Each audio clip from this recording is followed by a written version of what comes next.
Hello everyone, welcome to Jupiter Class 8. It's me and Nafi. എല്ലാവർക്കും മക്കളെ ജൂപ്പേർഡ് 8ാം ക്ലാസ്സിലേക്ക് സ്വാഗതം. ഞാൻ നിങ്ങളുടെ നാഫി. അപ്പോൾ നമ്മുടെ ആനുവൽ എക്സാമിന് വളരെ ഇമ്പോർട്ടൻ്റ് ആയിട്ടുള്ള രണ്ട് ചാപ്റ്റേഴ്സ് ആണ്, 10ാമത്തെ ചാപ്റ്ററും 12ാമത്തെ ചാപ്റ്ററും. ഈ ചാപ്റ്ററിൻ്റെ കംപ്ലീറ്റ് ചെക്ക് ലിസ്റ്റ് നോക്കിയാലോ നിങ്ങൾ ഈ ചാപ്റ്റർ നിർബന്ധമായും പഠിച്ചിരിക്കുന്ന ടോപ്പിക്കും ആ ടോപ്പിക്കിൽ ഏറ്റവും ഇമ്പോർട്ടൻ്റ് ആയിട്ടുള്ള കാര്യങ്ങൾ നമുക്ക് നോക്കാം. അപ്പോൾ ഈ ഒരു വീഡിയോ മാക്സിമം ഫ്രണ്ട്സിലേക്ക് ഷെയർ ചെയ്യുക. നിങ്ങൾ ഈ രണ്ട് ചാപ്റ്റേഴ്സ് പഠിച്ച് കഴിഞ്ഞോ ഇല്ലയോ എന്നുള്ള കാര്യം നിങ്ങൾ ഒന്ന് കമൻറ്റ് ബോക്സ് ടൈപ്പ് ചെയ്യണേ. നിങ്ങൾ ഈ ചാപ്റ്റർ പഠിച്ചിട്ടുണ്ടോ ഇല്ലയോ എന്നുള്ള കാര്യം നിങ്ങൾ എന്ത് ചെയ്യുക, ഒന്ന് കമൻറ്റ് ബോക്സ് ടൈപ്പ് ചെയ്യട്ടോ. ഓക്കെ, അതേപോലെ എത്ര ചാപ്റ്റേഴ്സ് പഠിച്ചു കഴിഞ്ഞുള്ള കാര്യം നിങ്ങൾ കമൻറ്റ് ചെയ്യാം.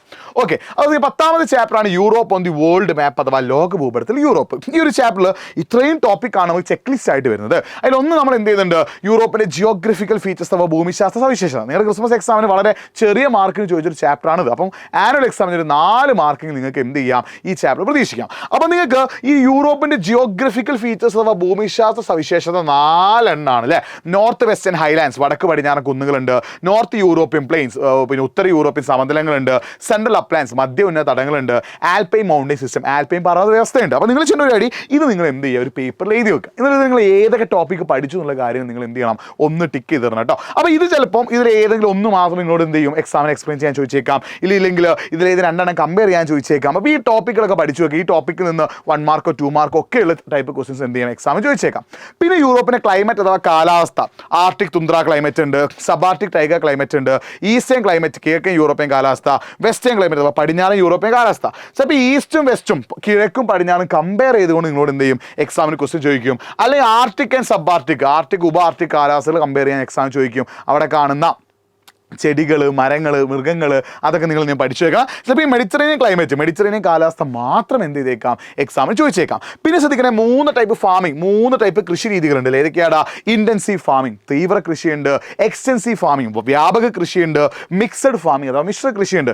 3ഉം ഏതൊക്കെ സ്ഥലത്താണ് കൾട്ടിവേറ്റ് ചെയ്യുന്നത്, എന്തൊക്കെ ക്രോപ്സ് അഥവാ എന്തൊക്കെ വിളകളാണ് കൃഷി എന്നുള്ളൊരു കാര്യം നിങ്ങൾ പഠിച്ചു വെച്ചോട്ടോ. പിന്നെ നമ്മൾ യൂറോപ്പിലെ സിറ്റീസ് ഉണ്ട് അല്ലേ, ഓരോ സിറ്റിയും ഓരോ റിവറിൻ്റെ സൈഡിലാണ്, ഓരോ നദിയുടെയും തീരത്താണ് ഓരോ നഗരം ഉള്ളത് അല്ലേ. റോം, അതേപോലെ തന്നെ നമുക്കറിയാം റോം ടൈബർ നദിയുടെ തീരത്താണ്. അതുപോലെ ബെർലിൻ സ്പ്രീ നദിയുടെ തീരത്താണ്.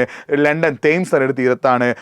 പിന്നെ നമ്മുടെ ഫ്രാൻസിലെ പാരീസ് സെയിൻ നദിയുടെ തീരത്താണ്. അപ്പോൾ ഓരോ നദിയുടെ തീരത്തുള്ള പിന്നെ സിറ്റീസ് അഥവാ നഗരങ്ങളുടെ പേര് പഠിച്ചു വെക്കുക. പിന്നെ ഫിൻലാൻഡുമായി ബന്ധപ്പെട്ട ചോദ്യങ്ങൾ ചോദിച്ചേക്കാം. അപ്പോൾ ഈ ഒരു കാര്യം നിങ്ങൾ പഠിച്ചുള്ള കാര്യങ്ങൾ ഉറപ്പുവരുത്തണേ. പിന്നെ നമ്മൾ 12ാമത്തെ ചാപ്റ്ററിലേക്ക് വരുമ്പോൾ വളരെ ഇമ്പോർട്ടൻ്റ് ആണ് നമ്മുടെ അഗ്രികൾച്ചർ സെക്ടർ ആൻഡ് ഇന്നോവേറ്റീവ് ട്രെൻഡ്സിലെ കാർഷിക മേഖലയിൽ നൂതന പ്രവണതകൾ 12ാമത്തെ ചാപ്റ്റർ. ഇത് വലിയൊരു ചാപ്റ്ററാണ്, ഏറ്റവും കൂടുതൽ മാർക്കിന് ചോദിക്കാൻ ചാൻസ് ഒരു ചാപ്റ്ററാണ്. ഫസ്റ്റ് നമ്മൾ എന്ത് ചെയ്യുന്നു, ക്രോപ്പിംഗ് ഫാക്ടേഴ്സിൽ, അതായത് ഒരു പ്രദേശത്ത് നമ്മൾ കൃഷി ചെയ്യുമ്പോൾ നമ്മൾ പിന്നെ അതിനെ പരിഗണിക്കുന്ന ഫാക്ടേഴ്സ് അഥവാ ഘടകങ്ങളുണ്ട്. ഏത് ഘടകങ്ങളാണത്? നാച്ചുറൽ ഫാക്ടേഴ്സ്, പ്രകൃതിദത്ത ഘടകങ്ങളുണ്ട്. എക്കണോമിക് ഫാക്ടേഴ്സ്, സാമ്പത്തിക ഘടകങ്ങളുണ്ട്.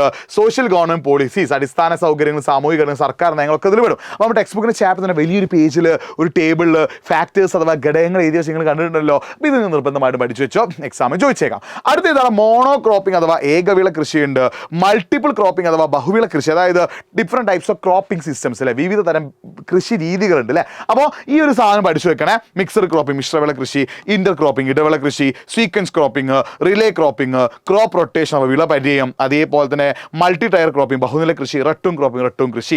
ഈ ഓരോ കൃഷി രീതിയും സീക്വൻസ് ക്രോപ്പിംഗ് എന്ന് പറഞ്ഞാൽ എന്താ, തുടർച്ചാ കൃഷിയാണ്. ശ്രദ്ധിക്കുന്നത്, സീക്വൻസ് ക്രോപ്പിംഗ് എന്ന് പറഞ്ഞാൽ എന്താ, തുടർച്ചാ കൃഷിയാണ്. അപ്പോൾ ഈ ഓരോ തരം കൃഷി രീതികളും അതിൽ ഏതൊക്കെ ടൈപ്പ് ക്രോപ്സ് അഥവാ വിളകളാണ് കൃഷി ചെയ്യുന്നത്, ഇതിൻ്റെ ബെനിഫിറ്റ്സ്, അതിൻ്റെ ഗുണങ്ങൾ എന്തൊക്കെ, ഡിസ്അഡ്വാൻറ്റേജസ് അഥവാ ദോഷങ്ങൾ എന്തൊക്കെ ഒന്ന് നോക്കി വെച്ചിട്ടോ. പിന്നെ അതേപോലെ തന്നെ ഇന്നോവേറ്റീവ് ട്രെൻഡ്സ് അല്ലേ, ഇത്രയുമാണ്. ഇത് മൊത്തത്തിൽ ചിലപ്പോൾ ഒരു 5 മാർക്കിന് ഒരു എസ് ഒക്കെ ചോദിക്കാൻ ചാൻസ് ഉണ്ട് കേട്ടോ. അതായത് innovative trends in agriculture sector, കാർഷിക മേഖലയിൽ നൂതന പ്രവണതകൾ. അപ്പോൾ കാർഷിക മേഖലയിലെ നൂതന പ്രവണത ഇന്നോവേറ്റീവ് ട്രെൻഡ്സ് പറഞ്ഞാൽ ഏതൊക്കെ പെടും?